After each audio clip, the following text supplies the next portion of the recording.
Good morning, everyone. Eat, Drink, Explore Radio here, and it is time to talk about the Mediterranean diet. I'm very excited. This is our health and fitness segment, and you know, Nicole, that the Mediterranean diet has been all over the news. Yes. Because of a study out of Spain that shows participants who followed a Mediterranean-style diet, including lots of seafood, nuts, legumes, which is a fancy word for beans, also whole grains, bread, love it, and those sorts of things, including a glass of wine a day, up to 7 glasses a week, showed a dramatically lower risk of heart disease. Wonderful.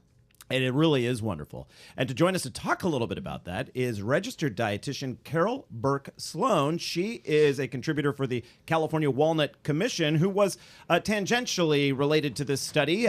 Welcome to the program, Carol. Oh, good morning, Randall. Good morning, Nicole. How are you doing? Great. Great. Thank you for joining us. We're happy to have you here. And now, the California Walnut Commission must have been thrilled when this study came out. Yes, of course. We were very excited that we can get the outcomes from eating walnuts out in a global sense, if you will.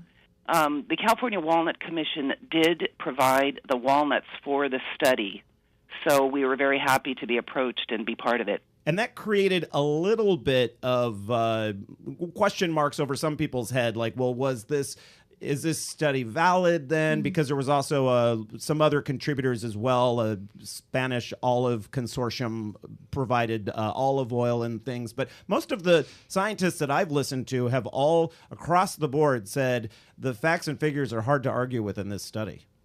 Well, there's two reasons why walnuts were part of the nut group, and that's because walnuts are traditionally a part of the Mediterranean diet. And secondly is there's been much research on the cardiovascular benefits of eating walnuts, and because they were looking at lowering the risk of heart disease, walnuts were a very important part of this diet. And so there are some other health benefits that you mentioned as well, correct? Yes. Yes, that's very true. And I do want to mention that the subjects in this study, they ate a mixed nut group, if you will, but 50% of the mixed nut group were walnuts. Oh, okay. And walnuts are, now I always think of them as being from California because we provide like 99% of the nation's walnuts, I think. That's exactly right. Pretty much if you're eating walnuts across the country, they're coming from California, that's for sure. That's so cool. Oh, go ahead. Oh, I was just going to say, but they have a world history that goes way beyond California. Yes, that's true. I mean, California walnuts are called English walnuts or Persian walnuts. They actually come from the Middle East, and then just like many fruits and vegetables and nuts, traveled to the United States over the centuries and whatnot. But as I mentioned, farmers now are growing walnuts specifically in the Central Valley, right where you're at. And, they're a big part of a healthy diet and lifestyle, that's for sure. And so what is a suggested serving then? A suggested serving is an ounce, which is about a handful or a fourth of a cup. Okay. Is that daily? Yes, that is daily, and that's a very good point, Nicole, that I want to share. It's very important that the Mediterranean diet style, if you will, you need to eat it consistently. This isn't where you can eat a hamburger somewhere and then, throw on a pile of walnuts and feel that it balanced out. You could ground up some walnuts and put it in the burger. Yeah. Now, that would be an excellent tip. With a little blue cheese? Yeah.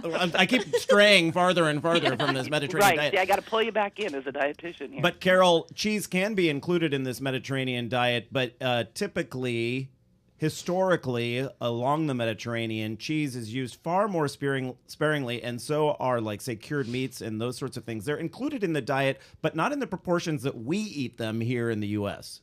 That's very true. I must say that cheese and, like you said, other types of meats that are higher in saturated fat are more used as a flavoring or a sprinkle, if you will. It's not like the meat is the big part of the plate where you find that here in the United States quite often, unfortunately. Right.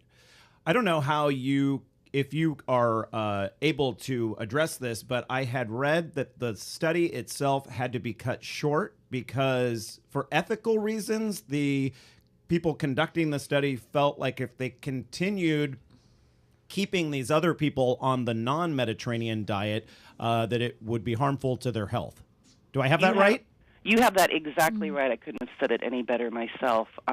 There were 3 groups. One group was eating the nut group, and the other one was eating enjoying olive oil, and then the other was following a low-fat diet.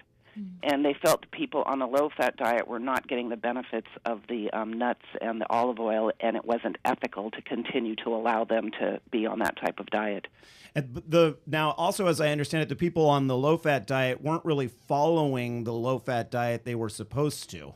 Like, they didn't lower their fat content as much as they should have. Do I have that right? Yes, that is correct. They did start including more dietary interventions so that these people were also speaking with the dietitian on a more regular basis, or on the same basis as they were with the other two groups. Mm-hmm. But it's, again, a typical, someone's just said, here, follow this low-fat diet, and they needed more interaction, if you will.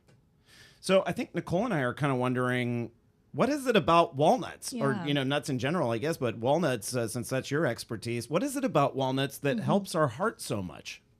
Well, walnuts are the only tree nut that contain alpha-linolenic acid, which is an essential omega-3.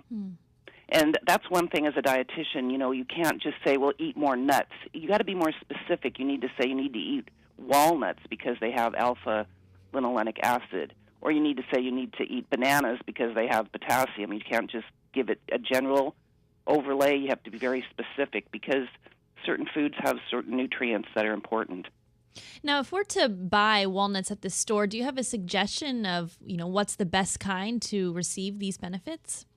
Well, as a representative of the California Walnut Commission, I represent all of the growers, so there's no specific brand. We just, want people to eat walnuts more generally. But one thing that's very important is that walnuts need to be stored in a cool place, even in the refrigerator or freezer, because of the high polyunsaturated fat content. Mm-hmm. They'll go rancid otherwise? Yes, they will. They will oxidize or go rancid, and then it has an off flavor that unfortunately isn't very delightful. So I would go to a grocery store where you know that they're storing things properly and keeping them in a cooler, dry place. They're not stored over, outside or somewhere too warm. I need to start storing our nuts in the refrigerator because we do have a cabinet at home where, the pine nuts are kept and the sunflower seeds and the walnuts and that sort of thing. And sometimes I forget that they're in there, and then I'll make a salad and I'll be like, why didn't I put those in there? But they go bad over time. And I've tasted them and thought, it definitely has an off taste, So yeah, no, storage is very important. Very, very important. Well, all month long, I've made the pledge, the month of March, I am working to be on this Mediterranean diet. Nicole was out to dinner with our audio guy, Anthony, and me the other night. We went to a place here in town that really kind of features that sort of tapas-style menu. And it just like Nicole and I were saying, it's a really easy diet to sort of conform to. Oh, that is one of the beauties of this whole program is that it's easy to incorporate eating walnuts as part of a salad or even as a dessert with dried fruits. And olive oil, I mean, what's better than a whole grain baguette dipped in olive oil and balsamic vinegar? You can say that again. All right, Carol Burke Sloan, a registered dietitian with the California Walnut Commission. You can get more information online if you go to eatdrinkexplore.com. Under today's program summary, we have a direct link. It's walnuts.org. Carol, thank you so much for joining us today, and congratulations on the study. My pleasure. Thank you. All right, stick around, everyone.